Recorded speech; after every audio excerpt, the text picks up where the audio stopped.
So, your boy's got 3 games to save his job at Manchester United.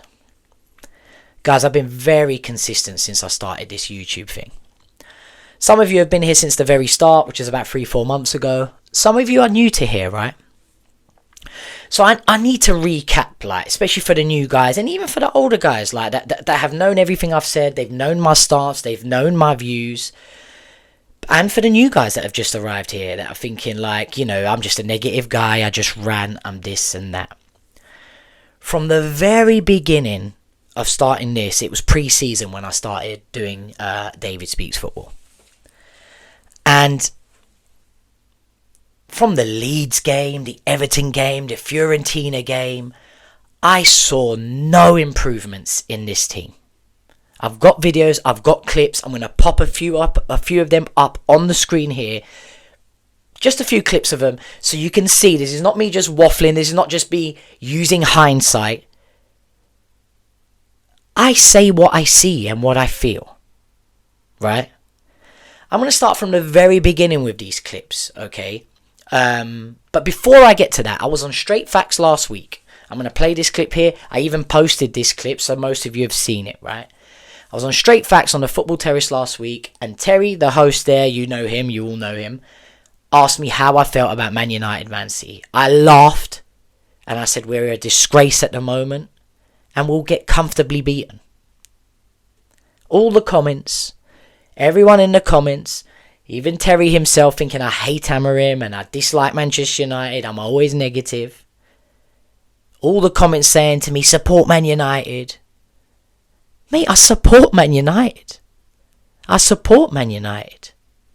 Right? But the truth is, I knew Man City were going to comfortably beat us. I was hoping I was going to get invited back this week so I can say to the guys that called me Osama bin Laden, so I could say to the guys that I don't have a clue about football. How are you feeling now? I'm not happy that Man United lost. But of course, I feel a little bit vindicated that my knowledge on what I see is correct. Manchester United are shocking. We are absolutely shocking, mate. And I've been seeing this from pre-season, right? From pre-season. I want to pop a few of this up on the screen here. We're going to look through it together. So you guys can see exactly what I've been saying consistently throughout pre-season. I saw it in pre-season. We were banging trouble from then. I saw the same things. Set pieces. Couldn't string 5 passes together. Leeds were looking like prime Barcelona against us in pre-season. The list goes on. Let's start with this first call-in. It wasn't my first call-in, but my first call-in, one of the first call-ins that I did with the Football Terrace. This was post the Fiorentina game. And I was just basically saying that he needs to show more. Let's have a look at this together. I'm willing to give the cohesion time it needs to gel, whereas maybe you're not. You're ready to see it work now, innit? So like, it's not so much that. It's not so much that. I just think, listen, like in any industry, in any job, if you don't show some sort of path of improvement, like surely patience runs out. And I'm behind him. Please don't get me wrong. And this is pre-season, but standards are, and I know you use the word standards, Terry. We finished 15th. It's no joke. Like, it is no joke. Like, we could have been relegated if the teams below us weren't as bad as they were. And this manager got a free hit at it last year, and rightfully so. They weren't his players. But the point of sacking a manager when you bring a new manager in is to get at least a little bit of an improvement. He didn't do that, in my opinion. Nothing improved. I'd argue Ten Hag would have won that final against Spurs. He was decent in finals, but we won't go into the past. But yeah, I mean, you could also argue though that he wouldn't have got us to a final with how we were playing in Europe under him. We were struggling to win those games. How many finals, Terry? You got us to how many finals? Yeah. But in that time, if you look at last season, I know we didn't lose any games to that final, but we just about got away with draws in those opening 3 European games. We were worried we weren't even going to get through the league phase. So we have to be fair in it. And look, if you don't like Rúben Amorim, you don't have to like him. I get your point. Sometimes in life, you have to take a step back before you move forward. Where I agree with you, and I've said this on many times, he needs to improve. He needs to have a good start to the season. We need to be a much improved team. We need to be winning more games, so we've got something to hold on to. I have seen improvements in pre-season, though, and this is where I would say I think we're allowing the last two games. The way we played against Bournemouth, the way we played against West Ham, our pressing triggers were great. We scored goals in those games. Yeah, we scored 2 goals in the last game against Everton, as an example, and we probably should have scored more today as well. I'm not going to deny that we shouldn't be scoring more goals. But I haven't seen enough evidence this summer to go, there's been like no improvements and we can't or won't be a better team. I appreciate you see it differently, but where we both agree is we do need to be better next season. There's no doubt. There it is. You heard that. You heard my points. Apparently there's improvements. You heard Terry. We need to get results. We need to win games. We need to perform better. Talking about pressing triggers and all this stuff here. Mate, we've been absolutely shocking, and I called it from the Fiorentina game. From early doors, from before the Fiorentina game. I had done a few call-ins before this. I could see all of this. I don't need to read stats. I don't need to see XG. I don't need to see how many passes we've had. I don't need to see our pressures in the final third. I watch the fucking football game, mate. Right? And I could see whether we're playing well or we're not. I can see if we've got control of the game or we don't. I can see if we're a threat or we're not a threat. And we've looked shit from last season into pre-season. And you know how this season's gone so far. Just absolutely shocking. Absolutely shocking. Before the Arsenal game, I was worried, right? Before the Arsenal game, I was worried. And I did a video on here. And I begged Amorim. I begged him, please, please, please get a performance out of these guys against Arsenal. And when I say a performance, I mean a result. We need a result, yeah? Minimum a draw, but bloody hell, you got to win this first game at Old Trafford. You've spent 200 odd million. We need to win. We need to start off and build the momentum. Let's have a look at this one together. Really hope you deliver a message to your players ahead of this game on Sunday. If we lose this game on Sunday, it's not looking good. It's not looking good. I don't even need to see some sort of style of play. I don't even need to see your structure working. I don't even need to see your system working. Let us be Moments FC again, but get a moment out of these guys this weekend. We have to start off on the right foot. We really, really do. All I've seen from you, mate, all I've seen from you so far is be a good ball boy. You kick the ball back into play for us for a throw-in or for the opposition. That might be harsh. Some of you fans might be listening to this thinking, wow, that's all I've seen from him. I've seen no change in style of play. I've seen his system make us worse. That's what I've seen. Right? Facts. I still feel, even with the players that he's bought now and that he has at his disposal, a 4-3-3 would be a better option and would take us forward and would take us into the top 6 at least. So the jury's out massively. Fraud alert is out massively on this manager. So this is my final words to you, Rúben Amorim. You're never not going to see this. You don't give a shit what I say. Get a result this weekend, mate. And for me, that's not a draw.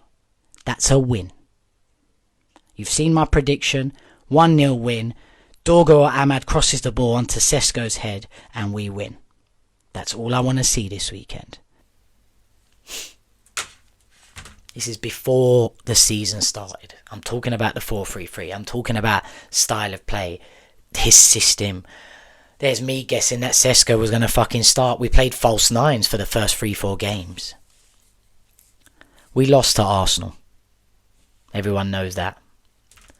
And everyone knows that majority of our fan base was celebrating that Arsenal loss, saying we look fantastic. We performed really well. Don't be so negative.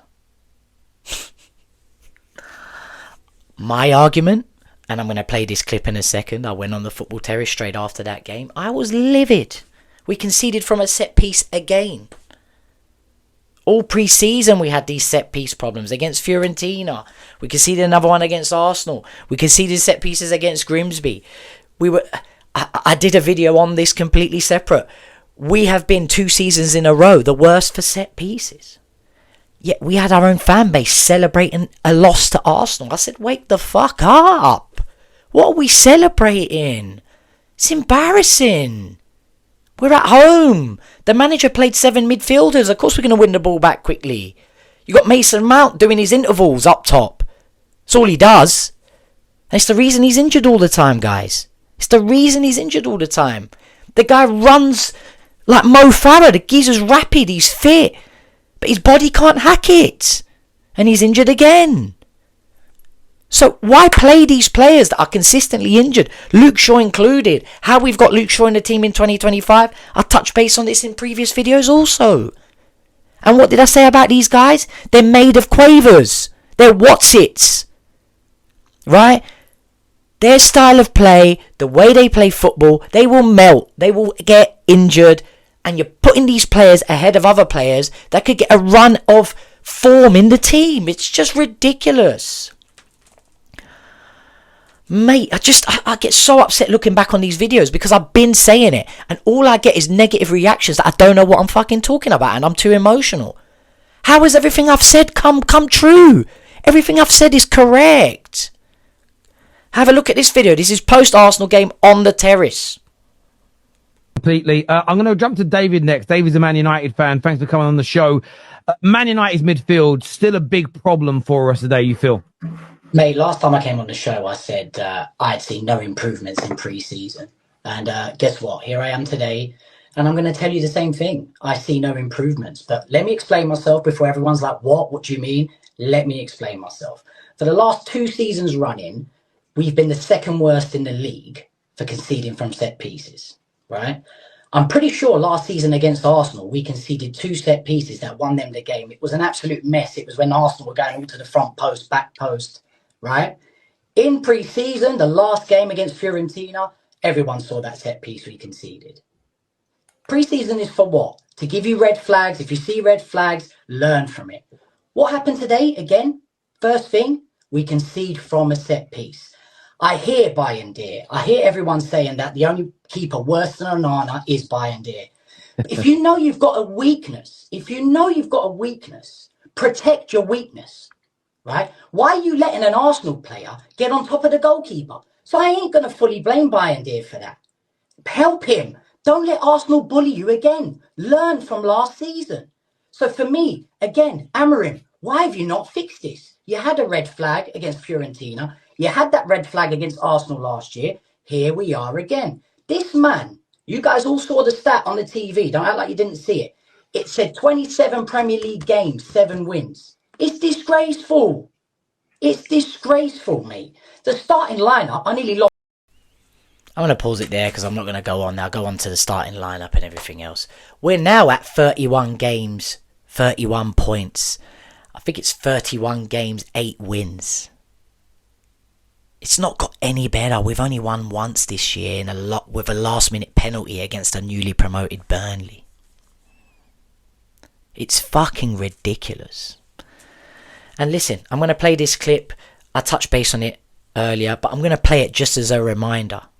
Just as a reminder. I was asked ahead of the City game how I felt. This is what I said. Let's listen to it. It's last clip, guys. Of David. Obviously, this weekend, it's the Manchester derby. United go to the Etihad. Who, in your opinion, is going to come out on top? We're disastrous, man. We are disastrous. Man City will beat us convincingly. We can't string 5 passes together. Our manager can't watch a penalty in the last minute. It's all a mess. I'll tell you what our manager's good for. He's good at cleaning. He's done an excellent job. You know, you hire someone to do a nice spring clean of your house.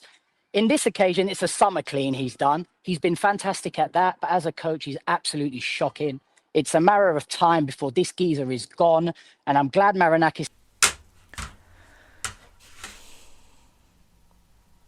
The comments on that, I've touched base on it. You should have seen it. I mean, guys, we're in massive trouble. He's got 3 games to save his job. And I'm heading towards the end of this video here. I can see it happening already. I can bloody see it happening already. Garnacho scores or has a blinder against us on the weekend, that's going to heap massive pressure on this manager. We've then got Brentford. We do well to beat them, straight up. And then we maybe beat Sunderland.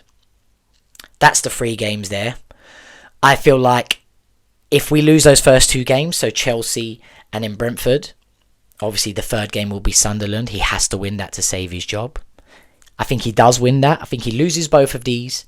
So loses to Chelsea, loses to Brentford, beats Sunderland, a newly promoted team, scrapes that like he scraped Burnley. And then we've got Liverpool. And I believe he will suffer the fate that Jose Mourinho did. Ollie kind of did. He got sacked after Watford, but before Watford he got smashed by Liverpool. Jose lost to Liverpool, got sacked as well. I think Rúben Amorim will also be sacked post-Liverpool. I don't see him continuing after that. I hope I'm wrong. And believe it or not, I'm going to rally behind this guy over the next 3 to 4 games. And just pray he gets something going. But my tune hasn't changed from pre-season, guys. And those of you who've been here a while know that. Those of you who are new, hopefully those clips give you some context and realise that I've been true to my word. I've been consistent. And I do have some clue of what I'm talking about. Despite when I go on these things, Terrace, and people think I'm nuts. Because they don't want to hear the truth. They don't want to hear the truth. And all I've ever said is truth. And it's all come to fruition. I'm not happy about it. I'm upset that Man United lose. The fact that I have to explain that is ridiculous. The fact that people think just because I predict what I see, that I'm wishing it had to into existence. I'm wishing it to, I wish I had that sort of control. If I had that sort of control, Man United would be winning the treble every fucking year. Guys, we're in trouble. We're in trouble. And Garnacho having a blinding performance this weekend is going to heap tremendous amounts of pressure on this manager. You've heard my prediction, guys. I'm going to call it there. Roll on the Chelsea game. You'll see my next video be the reaction to that. Let's hope it's a better reaction than I've been giving. Let's hope it's not a negative one. But I don't see anything but a loss there. We're just not good enough. Brentford's going to be really tough. We maybe beat Sunderland. And the last game for Mr. Curly Whirly, I believe, will be against Liverpool. As for next managers, who I think should be next manager and all that sort of stuff, listen, you all know my stance. Apparently Jose Mourinho is going to be Benfica manager. Good luck to him. He'll smash it with Benfica. It's a shame. And on that straight facts, I touched base and said Jose Mourinho, and the comments were like, what the fuck, he's washed, he's this, he's that. The absolute blasphemy. The absolute blasphemy. Have you seen the win percentages? Only person close to Sir Alex is Jose Mourinho. I made a whole video. He's got the most goals as Manchester United manager, the most points, the best defensive record, the most trophies. I'm not going to go through this again. And the disrespect for me calling him back. You'd rather stick with Matey Boy, who's going to sink you into relegation. Can't win a game to save his life. But you'll disrespect Jose Mourinho, who's done so much for your club. In comparison to Amorim, anyway. It doesn't look like it's going to be Jose Mourinho. I think the only other option, unfortunately, but listen, it's got to be Gareth Southgate. It's got to be Gareth Southgate. And in my opinion, what he did for England is equivalent to what Arteta has done for Arsenal. He's got them into a great, great place to challenge. Hasn't quite got the minerals to get them over the line. Neither did Gareth Southgate. But at least it gets Manchester United back into maybe the top 6 and steadies the ship. And maybe in future, who knows, we can attract a Luis Enrique once his job is done in PSG. Third choice. There's not much out there, guys. There is not much out there at all. You know, Big Phil Scolari, is he still about? But third choice will probably be Xavi. He plays 4-3-3. I think that suits us. That would probably be my third choice. Anyway, I'm going to wrap this video. Guys, I'm so close to 500 subscribers. Let's hope this video takes me over the line for that. So please like, subscribe, turn that bell notification on. I appreciate the support so I can keep doing these videos. Catch you on the next one. Boom.